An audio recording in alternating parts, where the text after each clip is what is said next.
फिक्र आपकी, सोमवार से शुक्रवार रात 9 बजे सिर्फ टीवी 9 भारतवर्ष पर।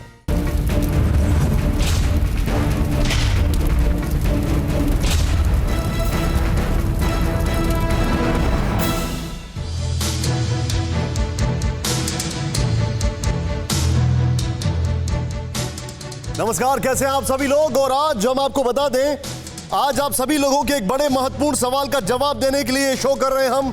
और आप सभी लोगों का एक बड़ा महत्वपूर्ण सवाल है कि भारत क्या कर रहा है चीन के खिलाफ सरहद पर। यकीन मानिए, जो हम आपको दिखाने वाले हैं अब से ठीक 1.5 से 2 मिनट के अंदर आपके होश फाख्ता हो जाएंगे। भारत जो कर रहा है वो बेहद हैरान करने वाला है। लेकिन इस शो की शुरुआत कर रहे हैं एक बड़ी खबर के साथ। यहां पर हमारे 3 महत्वपूर्ण सवाल है। कल एक और कमांडर लेवल की बातचीत हुई, लेकिन क्या उससे कोई फर्क पड़ता है? सीधे चलते हैं यहां पर हमारे जो सवाल हैं। हमारे सभी दर्शकों का एक बार फिर से स्वागत है। यहां पर इस शो की जो लीड स्टोरीज है उनसे मिलते जुलते सवाल यहां पर। ये स्क्रीन थोड़ा सा ऑन करते हैं यहां पर। क्या चीन से बातचीत करना बेकार है? क्या चीन से बातचीत करना बेकार है? यह पहला सवाल, सबसे महत्वपूर्ण सवाल।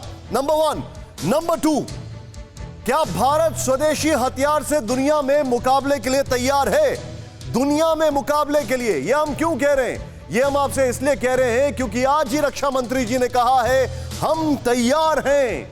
तो क्या भारत भी उस तर्ज पर हथियार बना सकता है? क्या भारत भी अपनी मेक इन इंडिया AK-47 को जैसी कोई चीज बना सकता है? बहुत बड़ा सवाल है। नेक्स्ट, एक बड़ा सवाल, वो सवाल यह है जो तीसरा सवाल है हमारे साथ। क्या पाकिस्तान के बाद चीन भी कश्मीर का एजेंडा चला रहा है? क्या पाकिस्तान के बाद चीन भी कश्मीर का एजेंडा चला रहा है?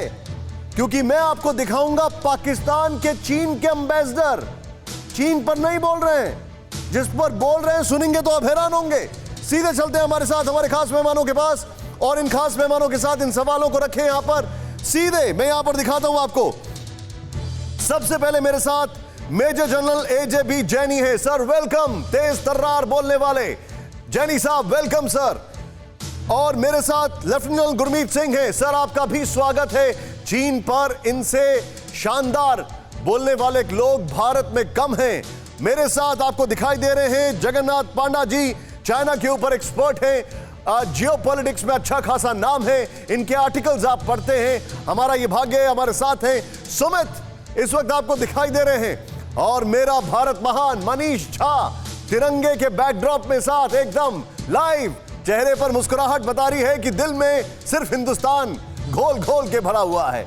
और युक्तेश्वर जी, ये देखें, ये है वो चीन का एक ऐसा मिसाइल जो चीन में सबसे ज्यादा चोट करता है। मतलब भारत का मिसाइल जो चीन पे चोट करता है, क्योंकि चीन को इनसे बेहतर उनकी भाषा में समझने और समझाने वाला कोई नहीं हो सकता है।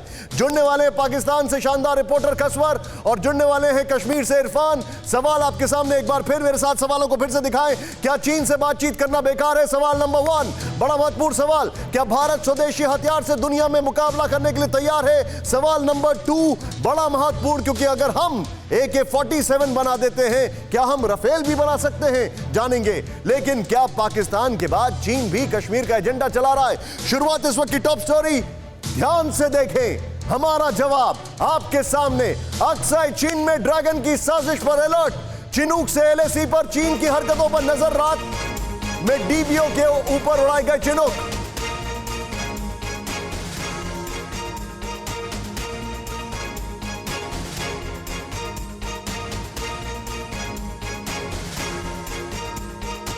परीक्षण के लिए चिनूक की उड़ान।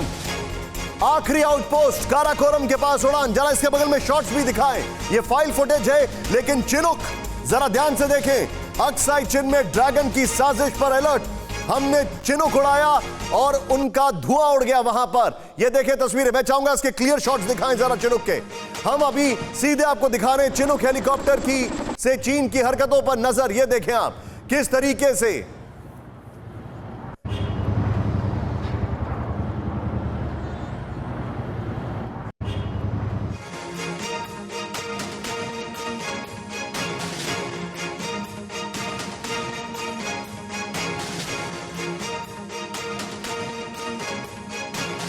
ये इस वक्त की बड़ी खबर, चिनूक हेलीकॉप्टर से चीन की हरकतों पर नजर रखी जा रही है। मैं सीधे आपको लेकर चलूंगा, मेरे सहयोगी इस वक्त जुड़े हुए हैं मेरे साथ। सुमित, चिनूक हेलीकॉप्टर से जो हमने यहां पर किया है काराकोरम पास के पास, ये क्या मैसेज है, क्या तैयारी है, समझाएं एक एक चीज। देखिए, इस मैसेज को, इस मोबिलाइजेशन को तो चीन भी अब तक नहीं समझ पाया निशांत, क्योंकि मुझे अच्छी तरीके से याद है कि जब फरवरी के महीने में, या फिर आप कह सकते हैं कि पूरा मई के महीने में जब ये सारी चीज़ें होनी शुरू हुई थी, तो चीन बहुत इसको लेके कॉन्फिडेंट था कि उसने भारत को एक बहुत बड़ा सरप्राइज दे दिया। एक ऐसा सरप्राइज एलिमेंट जिससे भारत उभर नहीं पाएगा। लेकिन ये तस्वीरें, ये मोबिलाइजेशन ही था जिसने चीन को खास तौर पर ना सिर्फ पलटवार किया, बल्कि उसको ये भी समझा दिया कि भारत की क्षमताएं अब 1962 की क्षमताएं नहीं रह गई हैं। ये जो तस्वीरें हम अपने दर्शकों को दिखा रहे हैं, चिनूक हो, हमारे ग्लोब मास्टर्स हो, ये वो मोबिलाइजेशन ट्रांसपोर्टर्स थे जिन्होंने हमारे ना सिर्फ सैनिकों को फॉरवर्ड लोकेशंस में जल्द से जल्द पहुंचाया, बल्कि हमारी आर्टिलरी गन्स को, हमारे टैंक्स को इन फॉरवर्ड लोकेशन पे पहुंचाया। और जब डीबीओ डेप्सांग की बात करते हैं, यहाँ की हाइट 15,000 16,000 की है, और यहाँ पर आप मान के चलिए कि यहाँ पर डिप्लॉयमेंट करना, यहाँ पर अपना एयर डोमिनेंस करना बहुत मुश्किल है। आपको याद होगा कि रक्षा मंत्री राजनाथ सिंह जब गए थे, तब वहाँ पर सोल्जर्स को पैराट्रूप कराया गया था, तब भी वो तस्वीरों ने चीन को बहुत परेशान कर रखा था। और अब लगातार हम ये तस्वीरें जो दिखा रहे हैं कि नाइट में किस तरीके से ऑपरेशंस को अंजाम देते हुए खासतौर पे चिनूक या लाइट आर्टिलरी गन्स को ले जा सकता है, हमारी मोबिलाइजेशन कर सकता है, तो ये एक गेम चेंजर है जिसने चीन को आप जो बात बता रहे, मैं सीधे चलूंगा जैनी साहब के पास। सर, एक तरफ हम बातचीत कर रहे थे और दूसरी तरफ हम चिनूक उड़ा रहे हैं रात में। मैसेज लाउड एंड क्लियर है कि चीन, भारत तैयार है, अब ब्रिंग इट ऑन। निशांत, मैं आपको तीनों सवालों का जवाब मैं बहुत ही संक्षिप्त में जल्दी से ले लेता हूं। सर, पहले सवाल कह लीजिए जो मैंने आपसे पूछा है। मेरा पहला सवाल यह है कि एक तरफ बातचीत और दूसरी तरफ चिनूक, यानी कि चीन को क्लियर मैसेज है कि नहीं है? जी हाँ, ये क्लियर मैसेज है। उसी का सवाल का जवाब मैं दे रहा हूँ। आप ही के चैनल पे मैं कई बार कह चुका हूँ कि बातचीत से कोई फायदा नहीं होगा। देखिए, हर स्तर पे बातचीत हो गई है, मिलिट्री लेवल पे कई बार हो गई है, पॉलिटिकल लेवल पे हो गई है, डिप्लोमेटिक लेवल पर हो गई है, नेशनल सिक्योरिटी एडवाइजर के लेवल पर हो गई है।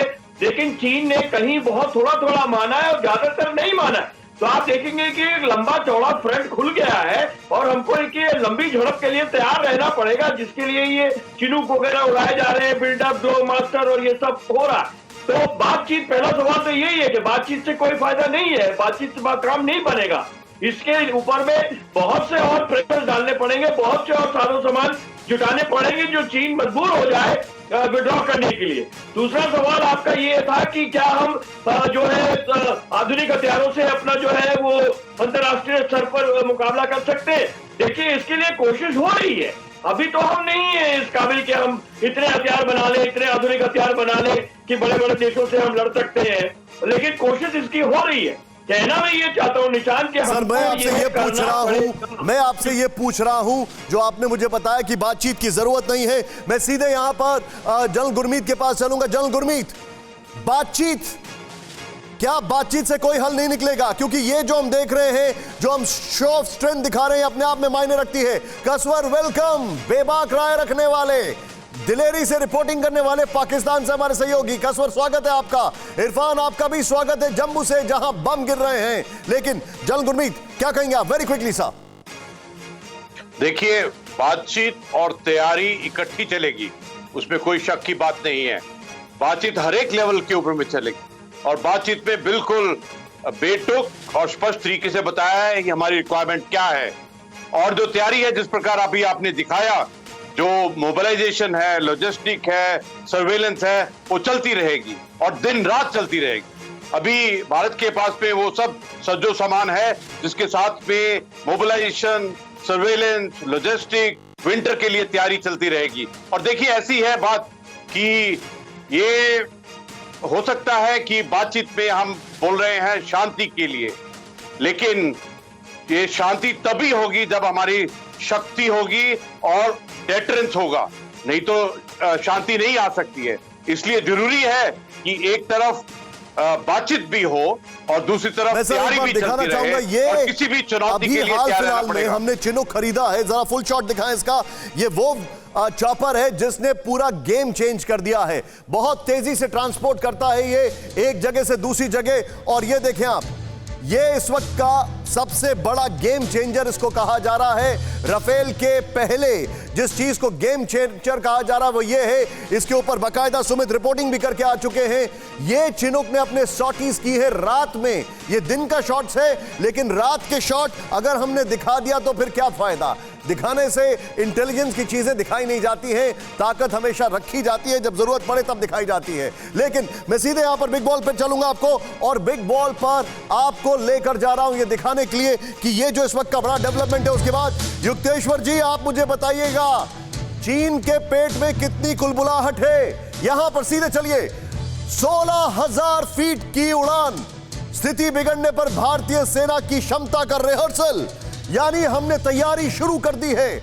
अगर हालात खराब हुए तो यह है तैयारी। नेक्स्ट चेंज ओवर करें, डीबीयू के ऊपर चिनुक की उड़ान। चिनुक हेलीकॉप्टर को रात में लड़ाई की क्षमताओं के परीक्षण के लिए उड़ाया गया। रात में लड़ाई कैसे होती है, इसके लिए यह करगिल वाला जमाना नहीं है, बदल गया है भारत। नेक्स्ट चेंज करें, चिनुक अफगान माउंटेन्स में रात में अपनी अटैकिंग पावर्स को सिद्ध पहले ही कर चुका है। आपको याद होगा तोरा बोरा की पहाड़ियों में जो बम गिराए गए थे, B-52 बॉम्बर, और वहां पर चिनुक, अगर आपको याद है तो। नेक्स्ट चेंज करें, वो ये है चिनुक का विशेष परिस्थितियों में सैन्य जवाबी कार्रवाई में इस्तेमाल किया जाता है। इसमें मल्टीपल गन्स लोड कर दी जाती हैं जो कि फायर करती है। नेक्स्ट चेंज ओवर करें, वो इंपॉर्टेंट है, चॉपर के आगे पीछे 2 कैलिबर मशीन गन्स होती हैं जो ग्राउंड फायर में बेहद कारगर। देखा आपने, ये है हमारी तैयारी, ये तस्वीरें हम आपको दिखा रहे हैं इस वक्त इन्हीं ग्राफिक्स, सिर्फ इन ग्राफिक्स और शॉट्स के साथ। मैं सीधे अपने मेहमानों के पास आऊंगा। युक्तेश्वर जी, हम बातचीत भी कर रहे हैं, लेकिन हम सीधे तौर पर यह भी बता रहे हैं कि हम कितने तैयार हैं, चीन के पेट में कितनी कुलबुलाहट है। उसके बाद मैं जगन्नाथ सर के पास आऊंगा। बिल्कुल, चीन के पेट में बहुत बड़ी कुलबुलाहट है, और चीनी में भी एक बोलते हैं कि वोमेन चियाद याज खई छुई नीमन चियाच, तैसे नीमन चियाद याज पुनंग को लाइच। मतलब कि मेरे घर की मुर्गी आपके घर में चली जाएगी और वहां खा खा के मोटी हो जाएगी, लेकिन आपके घर की मोटी, जैसे गांव में होता है कि आपके घर की मुर्गी छलांग मार के हमारे घर में नहीं आ सकती है। तो चीन का बहुत बड़ा ये कुलबुली चल रही है, और हमें यह भी सोचने की जरूरत है और समझने की जरूरत है कि जो आप बता रहे हैं इसके हिसाब से तो चीन की मुर्गियां यहां पर भी आ रही हैं और कुकड़ू कू भी कर रही हैं अपनी जगह, क्योंकि उनकी हालत खराब है। जी, लेकिन सबसे बड़ी बात है कि वो अपनी मुर्गी को छोड़ के हमारे यहाँ का दाना खाने दे देते हैं और हम उनको खिला देते हैं। अच्छा ये बताइए, अंदर चल क्या रहा है चीन में, अंदर चल क्या रहा है जो हम कर रहे हैं, उसके बाद वो कितने तनाव में है? बहुत तनाव में है, क्योंकि अब क्या हो गया है कि जैसे चीन का सबसे बड़ा चीज है कि उनके पॉकेट पे, उनके इकोनॉमी पे एक बहुत बड़ा वार हो रहा है। अब हांगकांग की सबसे बड़ी जो पावरफुल लीडर है कैरी लैम, उनको अमेरिका ने बोला कि अब आप रिस्ट्रिक्ट कर रहे हैं। उनके जैसे 11 जो चीन के बड़े बड़े नेताओं को बहुत बड़ा रिस्ट्रिक्शन अमेरिका ने कर दिया। बड़ी बात की आपने, बड़ी बात की। मैं आपको थोड़ा सा लीड ले रहा हूं, सीधे चलूंगा मैं जगन्नाथ सर के पास। देखिए एक चीज समझिए, हमारे जितने भी मेहमान हैं, जितने भी हमारे व्यूअर्स हैं, 2 वर्ल्ड पावर्स हैं, और एक है अमेरिका और एक है चीन। अमेरिका हथियारों का धंधा करता है, युद्ध का धंधा करता है, लेकिन चीन का धंधा और व्यवसाय युद्ध का नहीं है। वो युद्ध में अपने आप को झोंकने की कोशिश करेगा तो कामयाब नहीं हो पाएगा, ये उसको धंधा नहीं सुहाएगा। मैं सीधे चलता हूं जगन्नाथ जी के पास। जगन्नाथ जी, क्लियर है चीन ने युद्ध में झोंका और उसका, और इसके अलावा जो धंधा है वो कम होता जा रहा है। जरूर, जैसे निशांत ने आपने जो बताए और प्रोफेसर युक्तेश्वर कुमार ने जैसे बताया कि चीन में अभी जो इंटरनल डिबेट है वो बहुत ही एक नर्वस डिबेट चल रहा है कि कैसे इंडिया का जो राइजिंग पावर स्टाटस है, जो डिफेंस मॉडर्नाइजेशन है, उसको कैसे डील किया जाए। और चीन ने एक बहुत बड़ा मिस्टेक किया है गलवान इंसिडेंट से। वो कम से कम 2 एशियन पावर को जगा चुका है, वो है इंडिया और जापान। बहुत बढ़िया। अगर आप अभी का सिनेरियो देखें ये जो डिफेंस मॉडर्नाइजेशन, जो आर्म्स प्रोक्योरमेंट हो रहा है under the current government in India, ये जापान में भी हो रहा है, आबे गवर्नमेंट में भी कर रहा है। सो चीन चारों तरफ से अभी नर्वस है, और ये जो सिचुएशन गलवान इंसिडेंट के बाद चीन ने जो पैदा किया है वो खुद का खिलाफ जाने वाला है, और ये कहीं ना कहीं पे एक बहुत बड़ा स्ट्रैटेजिक मिस्टेक है शी जिनपिंग एडमिनिस्ट्रेशन के। जी, आप जो बता रहे हैं काफी मैटर करता है। मैं सीधे चलूंगा, भारत चीन के बीच सैन्य स्तर की बैठक फिर से बेनतीजा निकली है और इसीलिए चॉपर उड़ रहे हैं हवा में। पेट्रोलिंग रोकने पर भारत का कड़ा रुख, पेट्रोलिंग पॉइंट 10-13 के बीच गश्त पर टकराव जारी। एलएसी से जवानों को पीछे हटाने को लेकर हुई बातचीत। भारत ने डेप्सांग क्षेत्र में गश्त रोकने पर जताया विरोध। सीधे तौर पर भारत ने विरोध जताया यहां पर, और भारत ने जो पॉइंटर्स रखे हैं वो एकदम स्पष्ट हैं, साफ हैं। यानी कि एक और बार बातचीत बेनतीजा निकली है। सुमित मेरे साथ है। सुमित, वेरी क्विकली, ये जो बातचीत हुई इस पर क्या क्या निकलकर सामने आया, बताएं।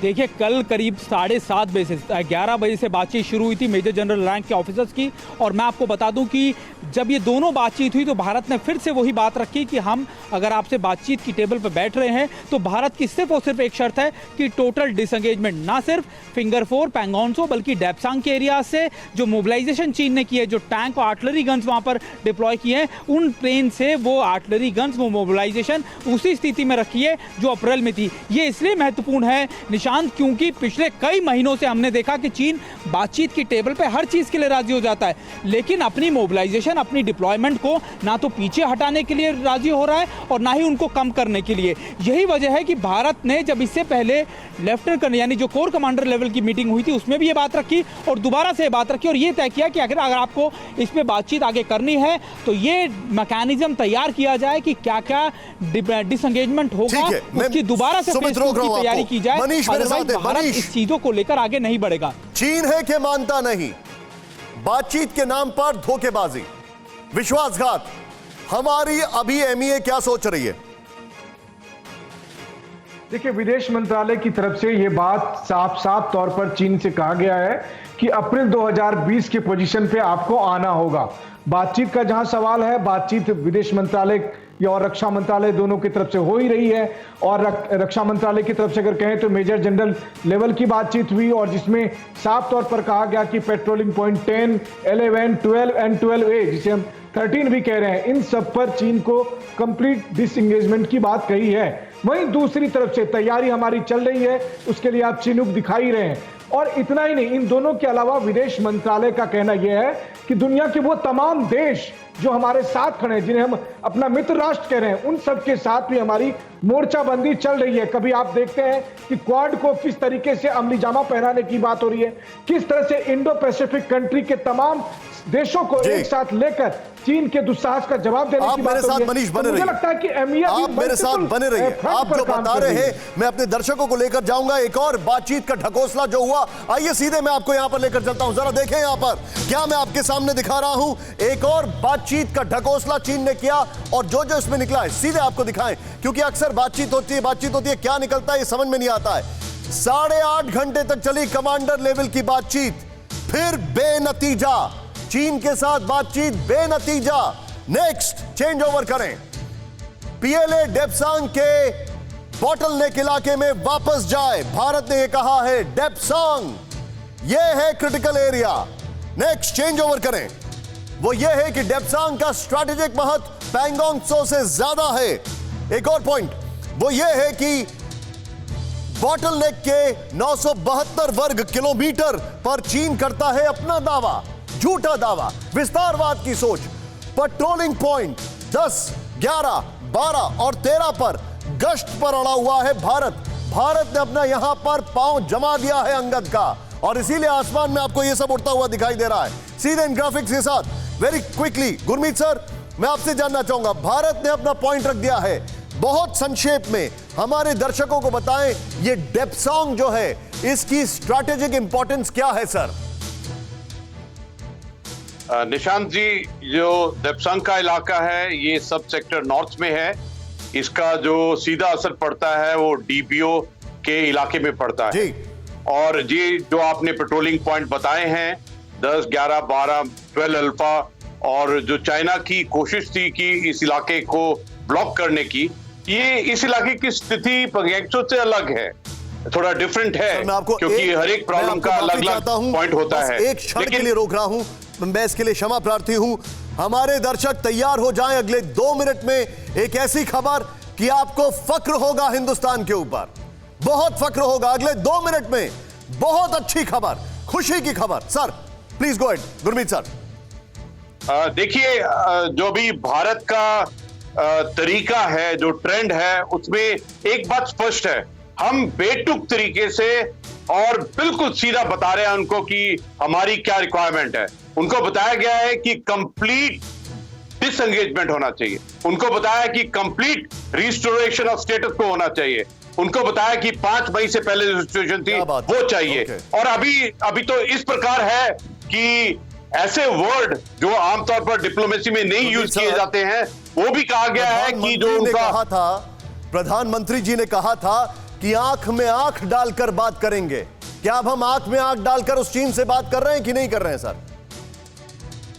आंख के अंदर में आंख डालकर अवश्य ही बात कर रहे हैं, तभी तो इतनी बड़ी बातें आ रही हैं, तभी तो ऐसी आवाज आ रही है कि 1 इंच नहीं देंगे, सॉवरेनिटी और टेरिटोरियल इंटीग्रिटी पर कोई कॉम्प्रोमाइज नहीं होगा। और उनको बिल्कुल क्लियर बताया गया है कि उन्होंने जो 15 जून को किया है, उसके बाद उनके ऊपर में कोई ट्रस्ट नहीं है।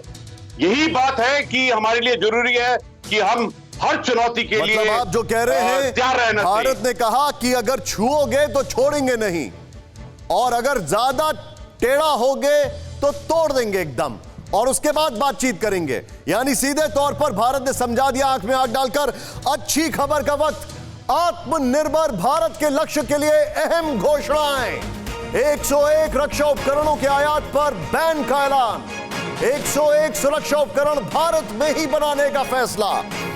6 से 7 सालों में घरेलू इंडस्ट्री को 4 लाख करोड़ रुपए का ऑर्डर।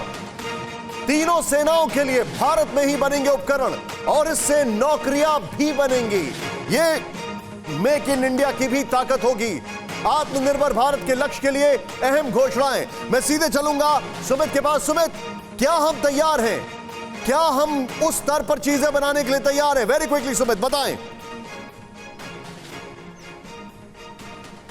देखिए, ये नए भारत के फेज 1 की शुरुआत है डिफेंस सेक्टर में। आपने कहा कि 101 दरवाजे बंद, हमने 101 दरवाजे हमारी अपनी कंपनीज के लिए खोले हैं ताकि वो डिफेंस सेक्टर में पूरी तरीके से काम करते हैं। निशांत, इसमें वो छोटे छोटे पार्ट्स होते हैं जो बहुत ज़्यादा ज़रूरी होते हैं इक्विपमेंट्स के, जिसमें टैंक्स के पार्ट्स, जिसमें सोनार्स होते हैं, जिसमें कई महत्वपूर्ण चीज़ें होती हैं जो भारतीय कंपनियाँ पूरी तरीके से बनाएंगी। मैं पिछले दिनों जब मैं मिला था तब हमसे बात हुई थी साउथ ब्लॉक के अंदर की क्या प्रॉब्लम आती है। दरअसल आप एक छोटे एग्जाम्पल से समझिए कि एक मिसाइल सिस्टम जो हम किसी दूसरी कंट्री के साथ ट्रांसफर ऑफ टेक्नोलॉजी के थ्रू बना रहे हैं, उसमें जो रॉयल्टी बनती है वो मेजर चंक सिर्फ वो बाहर के देश ले जाते हैं। तो भारत को उसमें सारी मेहनत करने के बाद, सारे मैन पावर लगाने के बाद भी हमारी कंपनीज को कुछ नहीं मिल पाता। तो ये कदम उन कंपनीज के लिए है, उन चीजों के लिए है, ताकि हमारी कंपनीज इस बुरे समय में, इमरजेंसी के दौरान भी अपने आप को ना सिर्फ तैयार कर सके, अपने दर्शकों को कुछ दिखाने जाऊंगा। ये एक फक्र की बात है। कसवर, आप बड़ी देर तक मेरे साथ हैं, मैं आपके पास आ रहा हूं। इरफान,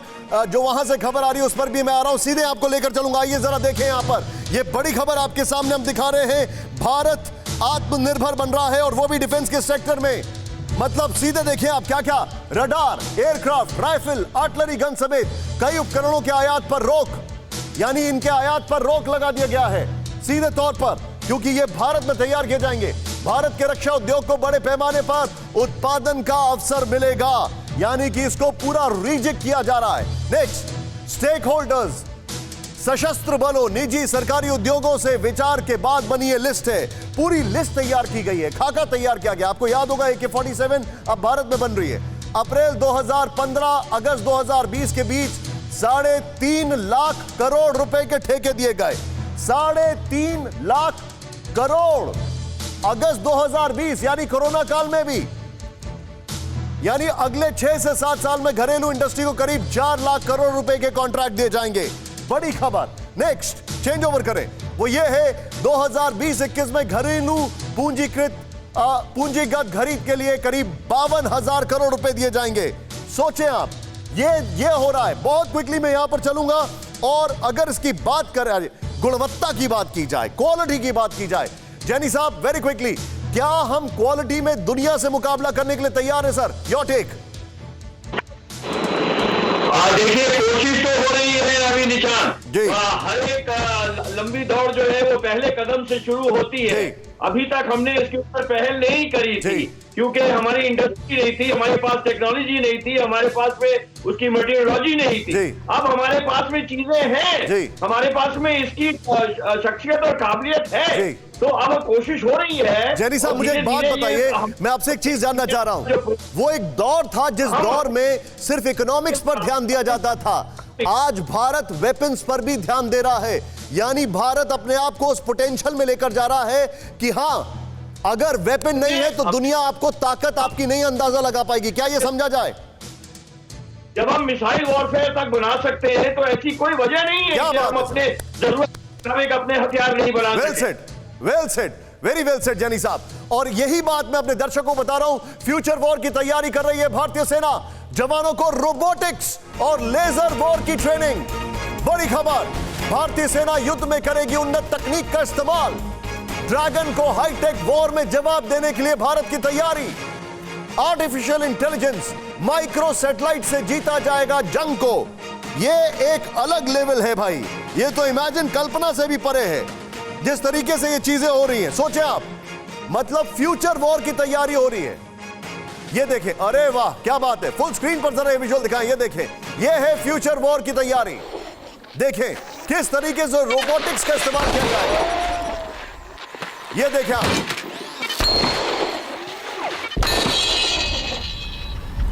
जंग में उनका तकनीक का इस्तेमाल किया जाएगा। ये देखें आप, फ्यूचर वॉर की तैयारी। मैं सीधे यहां पर लेके चलूंगा मेरे सहयोगी सुमित के पास। सुमित, ये तो अपने आप में एक अलग ही लेवल हो गया।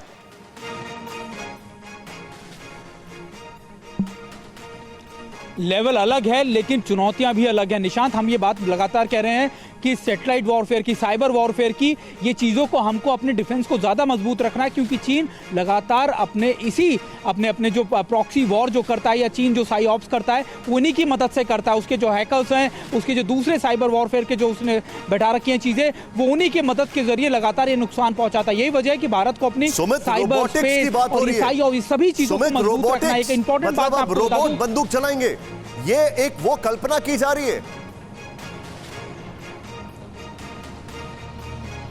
देखिए, फ्यूचर वॉरफेयर के अंदर हमको अपने मैन पावर को कम से कम नुकसान पहुंचाकर अपने आप को ज़्यादा सुरक्षित रखना है। और ये रोबोटिक्स खासतौर पे अगर आप देखें कि ऐसे हाई एल्टीट्यूड्स में या फिर आपके ऐसी जगहों में जहां पर आपके लिए मैन को डिप्लॉय करना, यानी आपके सोल्जर्स को डिप्लॉय करना बहुत चुनौतीपूर्ण रहता है, वहां पर इस्तेमाल किए जा सकते हैं। लेकिन निशांत, हमारी काबिलियत, हमारी मजबूती इसी वजह से है कि हम इन डिफिकल्ट टेरेन में पिछले कई दशकों से बने हुए हैं। मैं आपको रोक रहा हूं। भी ये जानता है कि हमारे जो पॉइंट रखा है ये वैलिड पॉइंट है। मैं आपको बोल रहा हूं, आप जो बता रहे हैं मैं इसको थोड़ा आगे बढ़ाऊंगा, अपने दर्शकों को और डिटेलिंग में एक्सप्लेन करूंगा। उसके बाद सीधे पाकिस्तान से और कश्मीर से खबर, सीधे यहां पर चले आप, यहां पर अपने दर्शकों को समझा दें फ्यूचर वॉर की तैयारी, रोबोटिक्स की बात हो रही है। देखें यहां पर आपको जो हम दिखाने जा रहे हैं, क्या कमाल है।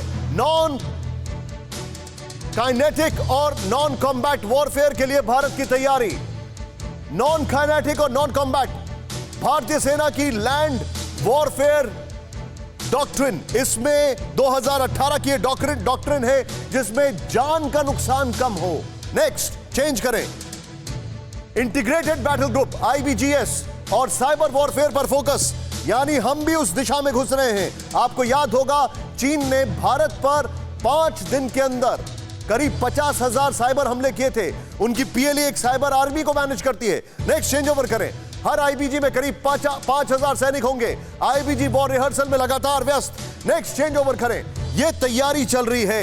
Air launch small aerial system पर भी काम शुरू, हवा में, मतलब कौन सा काल है ये, आप सोचें। अब मैं चलूंगा यहां पर अपने दर्शकों को एक बड़ी खबर लेकर आ रहा हूं। जगन्नाथ सर मेरे साथ जुड़े हुए हैं। पाकिस्तान ने फिर थोड़ा सीजफायर, इस वक्त की बड़ी खबर, जम्मू कश्मीर के पुंछ में सीमा पार फायरिंग। पाकिस्तानी सेना ने पुंछ में दागे मोर्टार। भारतीय सेना का पाकिस्तान को फिर से करारा जवाब। उत्तरी कश्मीर से सटे LOC पर हाई अलर्ट। पाकिस्तानी सेना ने पुंछ में दागे मोर्टार। फाइल फुटेज में आपको दिखा रहा हूं, ये देखें, बल्कि मैं आपको 2 तस्वीरें दिखाने जा रहा हूं इसके बाद, इस ब्रेकिंग के बाद। वो कल भी हमने आपको दिखाई थी किस तरीके से 2-3 तस्वीरें, एक जो हमने जवाब दिया, एक उन्होंने जो कल हमारे सिविलियन एरिया में परसों हमला किया।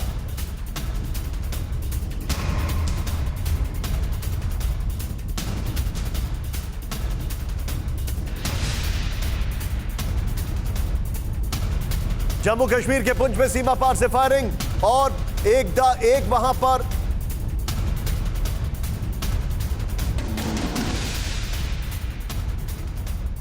ये तस्वीरें मैं आपको दिखा रहा हूं, जरा ध्यान से देखें आप। ये कल हमने जो उनके लॉन्च पैड्स को तोड़ा था और आज उत्तरी कश्मीर से सटे इलाके पर हाई अलर्ट। ये 2 तस्वीरें हम आपको दिखा रहे हैं किस तरीके से। ये दोनों तस्वीरें मैं सीधे चलूंगा, यहां पर मेरे साथ इरफान मौजूद है। इरफान कश्मीर से मौजूद है, क्या हालात है, तुरंत अपडेट दीजिए। बिल्कुल निशांत, जिस तरह आपने कहा, लगातार नॉर्थ कश्मीर के नौगाम सेक्टर की बात करें, टकडार में लगातार पाकिस्तान की ओर से सीज फायर का उल्लंघन हो रहा है। अभी कुछ देर पहले पुंछ के कृष्णा घाटी सेक्टर में एक घुसपैठिया को मार भी दिया गया है सुरक्षा बलों द्वारा, क्योंकि लगातार जिस तरह सरहद पर घुसपैठ करना बहुत नाकाम हुआ है, क्योंकि सुरक्षा बल चौकस है और हाई अलर्ट पर लाइन ऑफ कंट्रोल पर रखा गया है। तमाम घुसपैठों की कोशिशें नाकाम है। उसके चलते आए दिन, खासतौर पर पिछले 1 हफ्ते से, चाहे आप जम्मू रीजन के पुंछ राजौरी की बात करें या नॉर्थ कश्मीर के करना, टकडार, केरन या गुरेज या उसके बाद उड़ी की बात करें, वहां पर लगातार इसी तरह की तनाव की स्थिति है। कल मैं खुद टंगडार के लाइन ऑफ कंट्रोल गया था और वहां पर। इरफान, आपका सिग्नल वीक हो चुका है, मैं सीधे चलूंगा कसवर के पास। कसवर को दिखाएं इसी फ्रेम पर। कसवर, मैं आपसे जानना चाहूंगा, एक सीज फायर वायलेशन जो तेजी से बढ़ रहा है, क्या समझा जाए?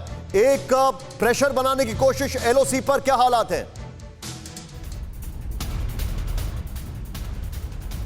निशांत, पहले तो मैं आपको ये बताऊं कि ये जो अभी सीज फायर की वॉलेशन पाकिस्तान से या इंडिया से या जहां से भी हो रही है, तो उसकी यहाँ पे रावलपिंडी और इस्लामाबाद में कोई खबर नहीं है। अच्छा। दूसरा, सीधा चलूंगा आपके क्वेश्चन को, उसको आंसर करने की कोशिश करूंगा। वो ये है कि जिस तरह इंडिया और चाइना का एक स्टैंड ऑफ है, तो मेरा अपना एक जाती ख्याल है, मेरी इंफॉर्मेशन नहीं है कि इसका कोई ना कोई कनेक्शन इसके साथ जरूर है लाइन ऑफ कंट्रोल पे पाकिस्तान और इंडिया के साथ। जैसे ही वहां पे डिफ्यूजन बढ़ती जाएगी, मेरा अपना एक ओपिनियन है कि जहां आप देखेंगे कि लाइन ऑफ कंट्रोल पुंछ का सेक्टर हो या कोई और सेक्टर्स हो, तो मेरा ख्याल है यहाँ पे बढ़ेगी। अब जो मेरे लिए एक चिंता की बात है वो ये है कि हमें यहाँ से किसी किस्म की कोई इंफॉर्मेशन नहीं मिल रही। पहले ये भी बता दिया जाता था। कसवर, आपने जो पॉइंट रखा है अपने दर्शकों को समझा दूं। कसवर जो बता रहे हैं, हमारे दर्शकों को बता दूं, कसवर कह रहे हैं एलएसी पर चीजें, इसी फ्रेम को रखिए, एलएसी पर चीजें अगर नॉर्मल होती जाएंगी तो एलओसी पर चीजें एग्रीवेट करती जाएंगी, यानी बढ़ती जाएंगी। एलओसी एलएसी ये इनवर्सली प्रोपोर्शन है, कोई एक ऊपर, कोई एक नीचे, कोई एक नीचे, कोई एक ऊपर, ऐसा चलता रहेगा। कसवर, प्लीज गो अहेड, बताएं।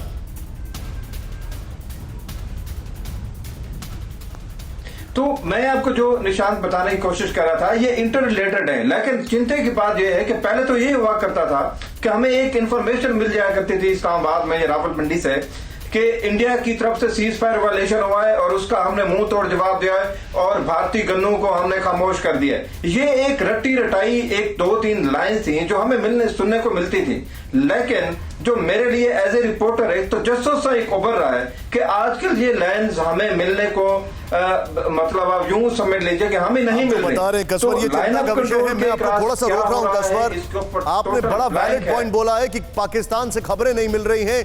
15 अगस्त से पहले पाकिस्तान की भड़काऊ साजिश, इस वक्त की बड़ी खबर, कनाडा के नंबर से पाकिस्तान की भड़काऊ कॉल। उर्दुस्तान की साजिश रच रहा है पाकिस्तान। भड़काऊ कॉल पर दिल्ली पुलिस ने किया केस दर्ज। पाकिस्तानी कॉल पर लखनऊ में भी एफआईआर दर्ज। मनीष झा मेरे साथ हैं, मैं उससे पहले जरा ऑडियो प्ले करिए इसका, जो भड़काऊ कॉल आ रहे हैं। ये पैगाम भारत में रहने वाले मुसलमान बहन भाइयों के नाम है। आप जानते हैं कि मोदी सरकार भाभी मस्जिद की जगह पर राम मंदिर तामीर कर रही है। ये भारत को हिंदू राष्ट्र बनाने की शुरुआत है। मेरी तमाम मुसलमान बहन भाइयों से अपील है कि आइए हम सब मिलकर 15 अगस्त को नरेंद्र मोदी को हिंदुस्तानी परचम लहराने से रोकें। हमें सिख बहन भाइयों से सबक सीखना चाहिए जो अपनी आज़ादी और अलग मुल्क खालिस्तान के क़याम के लिए रेफरेंडम 2020 कर रहे हैं। हमें भी हिंदुस्तान से मुसलमानों के लिए अलग मुल्क उज़्बेकिस्तान बनाने के लिए बापू बज रहा है आपके सामने। मैं चाहूंगा ये ब्रेकिंग और ये ऑडियो जरा यहां पर प्ले करें, मतलब इसको दिखाएं, क्योंकि सीधे मनीष के पास चलूंगा। मनीष, उफ, किस हद तक तिलमिलाहट है। जी हाँ, बिल्कुल निशांत, और मैं आपको इसके लिए बताना चाहूंगा कि आपको याद है सिख फॉर जस्टिस को लेकर TV9 भारतवर्ष ने अपने दर्शकों को जो खबरें दिखाई थी, ये सब शरारत सिख फॉर जस्टिस और उसके जो प्रमुख हैं GS पन्नू उसकी है। और वो पहले राउंड में उसने जो पंजाब में रहने वाले सिख हैं उनको उकसाने की कोशिश की, उसके बाद दूसरे राउंड में भारतीय सैनिक में जो सिख लोग हैं उनको उकसाने की कोशिश की, और अब राम मंदिर के नाम पर अब भारतीय मुसलमानों को उकसाने की कोशिश कर रहे हैं। एक तरफ जहां हमारी सुरक्षा एजेंसी सिख फॉर जस्टिस को प्रतिबंधित कर चुकी है, आतंकी लिस्ट में शामिल है और उसके खिलाफ कार्रवाई कर रही है, वहीं दूसरी तरफ मैं एक बात कहना चाहूंगा कि हमें नहीं भूलना चाहिए कि ये सब कुछ दरअसल पाकिस्तान और चीन से कुछ चंद रुपए के मुझे एक बात बताइए, ये कितना बड़ा इन्फ्लुएंस है। जगन्नाथ सर, मैं आपसे जानना चाहूंगा, भारत के लोग, क्या इससे कोई फर्क पड़ेगा सर? आपका टेक क्या है? क्योंकि पाकिस्तान कश्मीर में फेल हो गया है, 370 हटने के बाद वो फेल है, आतंकियों का सफाया हो रहा है, ये हम सब देख रहे हैं, और अब उसने अपना भोंपू बजाना शुरू किया है। क्या समझा जाए इससे? देखिए, जो पाकिस्तान है वो तो कोई नई कहानी नहीं है। उनका पिछले 10 इयर्स का रिकॉर्ड देखे, पिछले 7-8 साल का पर्टिकुलरली अगर रिकॉर्ड्स देखे, जब से ये गवर्नमेंट इंडिया में आया है, मोदी गवर्नमेंट आया है, कहीं ना कहीं पे पाकिस्तान एक डिफेंसिव पोस्चर में चला गया है। क्योंकि जिस तरह से हमने एक्शन लिए हैं बॉर्डर पे, आर्टिकल 370 हो, और इंटरनेशनली जो चीन को चैलेंज किए हैं गलवान इंसिडेंट में और दोकलाम इंसिडेंट में, इससे पाकिस्तान कहीं ना कहीं पे डिफेंसिव में चला गया है। और ये जो आप अभी रिकॉर्डिंग दिखा है, ये एक नमूना है कैसे पाकिस्तान एक सॉवरेन स्टेट होते हुए खबर दिखाने जा रहा हूं, आप देखकर हैरान हो जाएंगे। पाकिस्तान के पिट्ठू किस तरीके से एक पॉलिटिकल पार्टी को टारगेट कर रहे हैं। बड़गाम में बीजेपी कार्यकर्ता पर आतंकी हमला, जम्मू कश्मीर में बीजेपी कार्यकर्ताओं को मारी गोली, बीजेपी कार्यकर्ता SMHS अस्पताल में भर्ती, 38 साल के कार्यकर्ता अब्दुल हमीद को मारी गोली, मॉर्निंग वॉक के वक्त रेलवे स्टेशन के पास फायरिंग, मॉर्निंग वॉक के पास रेलवे स्टेशन के पास फायरिंग। यह हैरान करने वाली खबर, और बीजेपी कार्यकर्ताओं को टारगेट किया जा रहा है जो लोग एक पॉलिटिकल पार्टी से ताल्लुक रखते हैं। सीधे जरा दिखाएं यहां पर क्या कहा रविंद्र रैना का, प्रदेश बीजेपी अध्यक्ष, वो क्या कह रहे हैं। पाकिस्तान के कायर और बुज़दिल आतंकवादियों ने कश्मीर के बड़गाम के अंदर भारतीय जनता पार्टी के कार्यकर्ता अब्दुल हमीद निजार, उनको ताबड़तोड़ उन पर गोलियां बरसाई और वो बुरी तरीके से घायल हो गए। पाकिस्तान के कायर आतंकवादी लगातार बौखलाहट के अंदर इस प्रकार की आतंकवादी हमले कश्मीर के अंदर कर रहे हैं। देखिए, ये चैनल किसी भी पार्टी का प्रोपेगेंडा नहीं करता है, लेकिन जो फैक्ट्स है उसको दरकिनार नहीं कर सकते। सीधे देखें, इस बिग वॉल पर आपके सामने फैक्ट्स लेकर आ रहा हूं, मैं जरा ध्यान से देखूं। अगर मैं कह रहा हूं कि कश्मीर में बीजेपी कार्यकर्ताओं को निशाना बनाया जा रहा है, तो उसके पीछे के तथ्य यहां पर हैं आपके सामने। देखें, बीजेपी नेता और सरपंच सज्जाद अहमद की गोली मारकर हत्या 6 अगस्त को, होल्ड करें। बीजेपी नेता के भाई और पिता समेत हत्या 8 जुलाई को। अनंतनाग में सरपंच अजय पंडिता की हत्या 9 जून को। अनंतनाग के बीजेपी उपाध्यक्ष गुल मोहम्मद मीर की हत्या 4 मई को। पुलवामा में बीजेपी कार्यकर्ता शबीर अहमद भट्ट की हत्या 22 अगस्त को। शोपिया में बीजेपी नेता गौर हुसैन भट्ट की गला रेतकर हत्या नवंबर 2017 को। ये हैं वो फैक्ट्स। मैं सीधे चलूंगा यहां पर क्यों टारगेट किया जा रहा है, मैं सीधे चलूंगा। इरफान मेरे साथ है। इरफान, सीधे तौर पर टारगेट किया जा रहा है, क्या वजह, जरा जल्दी बताएं। बिल्कुल, बहुत सही फैक्ट्स निशांत आपने रखे हैं। और जुलाई से ही ये सिलसिला शुरू हुआ और लगातार लश्कर या हिजब की बात करें, कई ऑडियो मैसेज और पोस्टर्स खासतौर पर साउथ कश्मीर के कई इलाकों में देखे गए, जहां पर सीधे भाजपा कार्यकर्ताओं और उनके नेताओं को कहा गया कि कश्मीर घाटी में वो एक तरफ हो जाए, वरना उन्हें कॉन्सिक्वेंस भुगतने पड़ेंगे।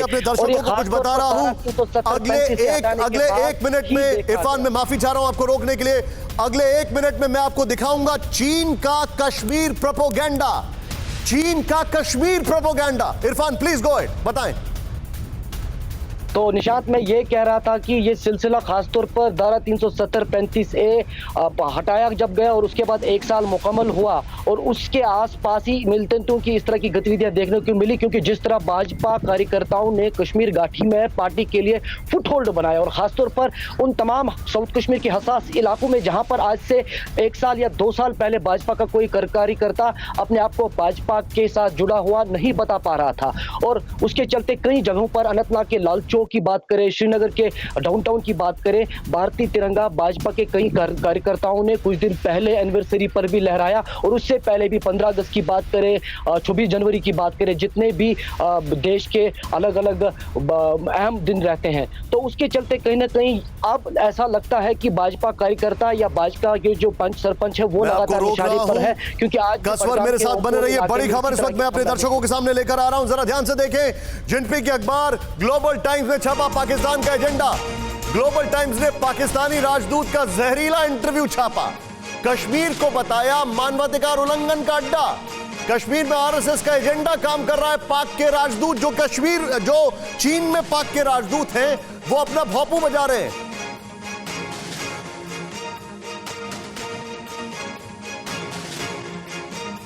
ये देखें, आप सोचिए ये क्या हो रहा है। मैं सीधे चलूंगा कसवर के पास। कसवर, आप युक्तेश्वर मेरे साथ है। युक्तेश्वर, बहुत संक्षेप में, समय कम है।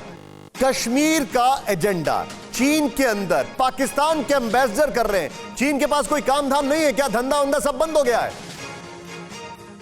उनका? मैंने बताया कि उन पे इतनी इकोनॉमिक चोट पहुंची है कि वो खलबला गए हैं, और वो यूनाइटेड नेशन में और पाकिस्तान को और सब जगह वो सपोर्ट करना चाहते हैं। लेकिन मैंने पहले ही बताया कि हमारी जो मुर्गियों को या हमारे कंपनियों को वो जाने नहीं देते हैं। वो केवल अपना पाकिस्तान और चीन और अपना यूनाइटेड नेशन में या कहीं भी वो ये बात को उठाना चाहते हैं, लेकिन उनको पता है कि भारत के साथ अब बड़े बड़े देशों का सहयोग है और भारत खुद इतना आत्मनिर्भर बन गया है कि हम इन सब छोटो चीजों से बहुत बहुत शुक्रिया। हमारे सभी मेहमानों का बहुत बहुत शुक्रिया, आपने समय निकाला, हमसे बातचीत की। सबको दिखाएं स्क्रीन पर यहां पर, क्योंकि मैं आपको बताना चाहता हूं चीन जो है वो पाकिस्तान का एजेंडा पकड़ रहा है। शर्म आती है ये देखकर, और हमने उनको करारा जवाब दे दिया है। लेकिन कोरोना के बाद चीन में ब्यूबोनिक प्लेग, बड़ी खबर, पूरा इलाका सील हो गया है। ब्यूबोनिक प्लेग से चीन में एक हफ्ते में दूसरी मौत। चीन के ब्यानूर शहर में हेल्थ अलर्ट जारी। मरमैट जानवर का मांस खाने से हुआ प्लेग, स्वास्थ्य मंत्रालय।